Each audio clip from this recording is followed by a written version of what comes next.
प्रकार से जो क्या होता है कि हमको जो है हमेशा अपने बड़ों के साथ साथ अपने छोटों का भी ध्यान रखना चाहिए। अब उसके बाद में क्या होता है देखिए कि यदि हमारे लिए कोई कष्ट उठाकर कुछ काम करता है तो वो हमें उसके प्रति अपनी कृतज्ञता अवश्य प्रकट करनी चाहिए। यदि बस या रेल में कोई व्यक्ति अपनी जगह हमें बैठने के लिए देता है तो उसे धन्यवाद देना कभी न भूलें। ऐसा करते समय लगना भी चाहिए कि हम उसे हृदय से धन्यवाद दे रहे हैं, केवल औपचारिकता का निर्वाह नहीं। यहाँ पे लेखक कहता है कि जब कोई हमारी क्या करता है, मदद करता है, कोई हमारी सहायता करता है, कष्ट में आगे उठ कर के सामने आता है तो हमें उसे जो है दिल से क्या करना चाहिए, धन्यवाद देना चाहिए। ऐसा ऊपरी तौर पर नहीं कि उन्होंने जो है आपने मदद किया और मैंने धन्यवाद दे दिया, ऐसा नहीं। सामने वालों को भी लगना चाहिए कि इन्होंने जो है मुझे दिल से धन्यवाद कहा, ये खुश हो गया है।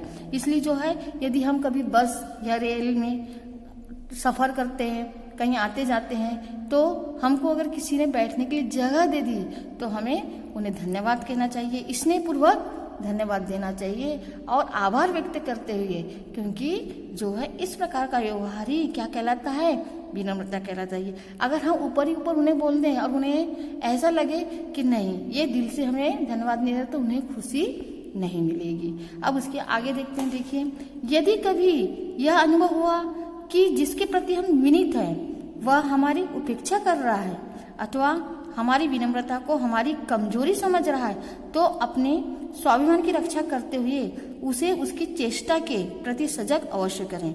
तब यह भी विचार करें कि आपके व्यवहार में दम तो नहीं। यदि हम दूसरे से विनम्र व्यवहार की अपेक्षा करते हैं तो हमसे वे भी ऐसी अपेक्षा क्यों न करें। ऐसे में हम दूसरों के दुर्गुणों को देखकर स्वयं अपने सद्गुणों को ही न छोड़ बैठे। कहने का तात्पर्य ये है कि यदि हमारी कोई उपेक्षा कर रहा है और वो हमको क्या समझ रहा है, कमजोर समझ रहा है, तो ऐसे में अपने हमेशा हमारे जो क्या चाहिए, अपने स्वाभिमान की रक्षा करनी चाहिए। क्योंकि जो है और इसका उसे आभास भी कराना है कि हमारा भी स्वाभिमान है और इसके लिए जो है हमको गर्व नहीं करना है, यह अपने मन में किसी प्रकार का दम मतलब किसी प्रकार का गर्व भी नहीं लाना है, घमंड नहीं लाना है और उसे प्रेम पूर्वक जो है समझाना है और उन्हें बताना है कि जो है ये इस प्रकार का व्यवहार आपका गलत है। आपने जो मेरे पास मेरी साथ दिया उसमें आपको घमंड नहीं आना चाहिए, अहम नहीं आना चाहिए, क्योंकि हमारा भी इसमें क्या है, स्वाभिमान छिपा हुआ है। नहीं तो कई लोग क्या होता है एहसान जताते हैं कि मैंने तुम्हारे ऊपर एहसान कर दिया, तो इस प्रकार का व्यवहार जो है विनम्रता नहीं कहलाता। इसके बाद में देखिए विनम्रता सफलता की क्या है, गारंटी है। या विनम्रता को जो कहा क्या माना है यहाँ पे, सफलता की गारंटी माना। मतलब विनम्र व्यक्ति हमेशा क्या होता है, सफल होता है। विनम्र कारोबारी का व्यवसाय हमेशा फलता है। जो विनम्र व्यक्ति होता है उसका धंधा, कारोबार यानी कि धंधा हमेशा क्या होता है, फलता फूलता है। क्यों फलता फूलता है, क्योंकि जो है वो व्यवहार कुशल रहता है, सबका आदर, सबका चाहे छोटे हो चाहे बड़े हो सबका वो क्या करता है, वो आदर करता है। इसलिए जो है हमेशा उसका व्यवसाय कैसा रहेगा, फलता फूलता रहेगा। विनम्रता हमारी जो है हर समस्या का समाधान की क्या है, वो कुंजी मतलब चाबी है। एक चाबी की तरह हमारा स्वभाव किसकी तरह है, वो चाबी की तरह है।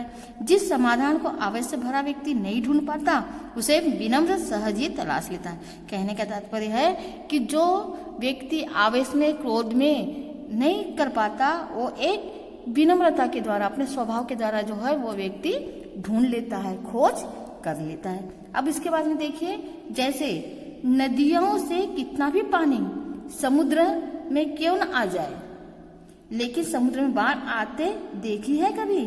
फिर यहाँ पे लेखक कहता है कि नदियों से कितना भी पानी किस पे आ जाए, समुद्र में क्यों ना आ जाए, लेकिन समुद्र में हम बाढ़ देखते हैं क्या, नहीं। क्योंकि समुद्र मर्यादाशील को प्रदर्शित करता है। किसको प्रदर्शित करता है, समुद्र मर्यादा को, कि वो अपने आप को मतलब जितने भी आते हैं उनको अपने आप में समा लेता है। तो वो मर्यादाशील है, मर्यादा से बाहर नहीं जाता, इसी जो समुद्र को मर्यादा का पात्र बताया है। नदियाँ पानी के साथ साथ जीव जंतु, पत्थर तथा अनेक भारी और मजबूत चीजें भी बहा कर ले आती है, पर समुद्र अपनी सीमा में रहकर भी उन सबको अपने में समा लेता है। यह सागर का अपना विनम्र अनुशासन ही तो है। कहने का तात्पर्य ये है कि नदियाँ कितने कूड़े करकट भी बहा करके लाती है, कितने सारे जीव लाती, कितने सारे जंतु लाती, कितने सारे पत्थर लाती, फिर भी हंस करके जो है समुद्र सभी को अपने अंदर जगह दे देता है, स्थान दे देता है। वो अपने आप को दर्प नहीं बताता, घमंड नहीं करता वो। और तो ये इस प्रकार का जो स्वभाव है किसका, समुद्र का, वो किसका परिचायक है, अनुशासन का परिचायक है और मर्यादाशील का परिचायक है। इसके आगे देखिए,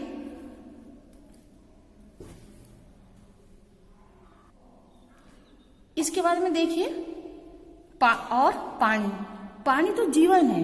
पानी हम सबके लिए क्या है, जीव जितने भी हमारे प्रकृति में प्राणी हैं सबके लिए जो है पानी क्या है, ये जीवनदाता के रूप में पानी तो हमारा जीवन है। समस्त प्रकृति जल से ही पोषित और पल्लवित होती है। जो हमारी सारी सृष्टि है, सारी प्रकृति है, किससे पोषित होती है, पानी के द्वारा ही पोषित होती है। तृण यानी होता है घास, लताएं, नन्हे पौधों से लेकर बड़े बड़े वृक्ष तक भी जो है किसके द्वारा फलीभूत होते हैं, फलीभूत पानी के द्वारा होते हैं। लेकिन पानी जब वेगवती नदी के रूप में तटबंधों को, फिर यहाँ बताया लेखक ने कि जो वेगवती नदी जब वो आगे बढ़ती तोड़कर बाढ़ का रूप धारण कर लेता है, जब किसका रूप धारण कर लेता है, वो बाढ़ का रूप धारण कर लेता है, तब उसके सामने जो पेड़ तने रहते हैं, जब वो बाढ़ का रूप धारण कर लेते हैं और उसके सामने जो एकदम अहम के साथ, दर्प के साथ जो खड़े रहते हैं, ऐसे पेड़ वो क्या हो जाते हैं, उस बाढ़ में बह जाते हैं, मतलब ढह जाते हैं, नष्ट हो जाते हैं। और जो झुक जाते हैं वे पुनः फिर से बाढ़ रुक जाने पर वो है फलीफूलित होते हैं। इसलिए कहा गया है कि विनम्रता जीवंतता की पोषक है, तो अहंकार भी विनाश का और अहंकार विनाश का। कहने का तात्पर्य है कि विनम्रता से ही हम अच्छे को हरा सकते हैं, और यदि हम अहंकार में आ जाएं, घमंड में आ जाएं, तो इससे हमारा क्या होगा, विनाश होगा। इसलिए जो है विनम्र व्यक्ति को कैसा होना चाहिए, विनम्र होना चाहिए।